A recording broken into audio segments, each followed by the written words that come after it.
मध्ये जे काही राहत्याचा विकास झालेला आहे, अनेक वर्षापासून साहेबांच्या आणि माझ्याही मनामध्ये खंत होती की राहत्याला बाजारासाठी जागा नाही.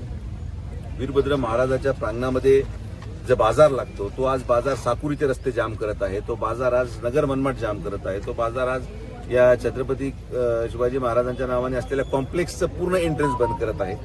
आणि म्हणून कुठेतरी बाजारतळ व्हावं, जागेची उपलब्धता नसल्याने यावेळेस आपण एक प्रयोग करतोय. एक पहिली टेक्नॉलॉजी आहे जी जॅपनीज टेक्नॉलॉजी आहे, त्यामध्ये आपण त्या सगळ्या लोकांना बोलवलं आणि असा निर्णय घेतला गेलेला आहे की कातनाला म्हणजे साकुरीच्या पुलापासून तर नगर मनमाडच्या पुलापर्यंत जो कातनाल्याचा स्पेस आहे तो 50 वर्षाच्या पूरला लागणारं पाणी ग्राह्य धरून तेवढ्या साईजचे मोठे कॉन्क्रीट डॅक टाकून तो पूर्ण कातनाला परिसर अंडरग्राऊंड केला जाणार आहे. अंडरग्राऊंड केल्यानंतर माझ्या मते जवळपास 1 ते 1.25 एकर जागा राहत्याच्या बाजारतळासाठी उपलब्ध होईल आणि हा राहत्याचा सर्वात महत्वाकांक्षी प्रकल्प ठरणार आहे.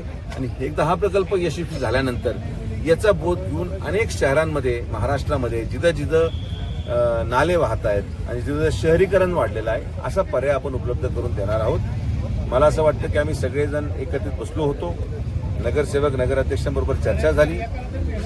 कातनाल्याच्या हातीमध्ये जेवढं अतिक्रमण आहे त्यांना नोटिसा द्यायचं काम सोमवारपासून आपण करत आहोत. मटन मार्केट जे आहे ते मटन मार्केट तुर्तास आपण स्थलांतर करीत आहोत. बाजार तर विकसित झाल्यानंतर परत मटन मार्केट जसं लोणीला एक मॉडेल मटन मार्केट तयार झालंय तसंच मटन मार्केट आपण राहत्यामध्ये देखील तयार करणार आहोत. या संदर्भात सगळी चर्चा झालेली आहे. कातनाला हा पूर्ण साफ केला जाईल. आज मी स्वतः कातनाल्यामध्ये उतरलो, इतकी दुर्गंधी आहे. तिथं मांस फेकलं जातं, तिथं कोंबडीचे पंख आणि ते सगळे जे होतं तिथं फेकलं जातं. हे राहता आपण पाहिलेलं नाही. म्हणून मी ताबडतोब पालकमंत्री महोदयांना विनंती करून 50 लाख रुपयाचं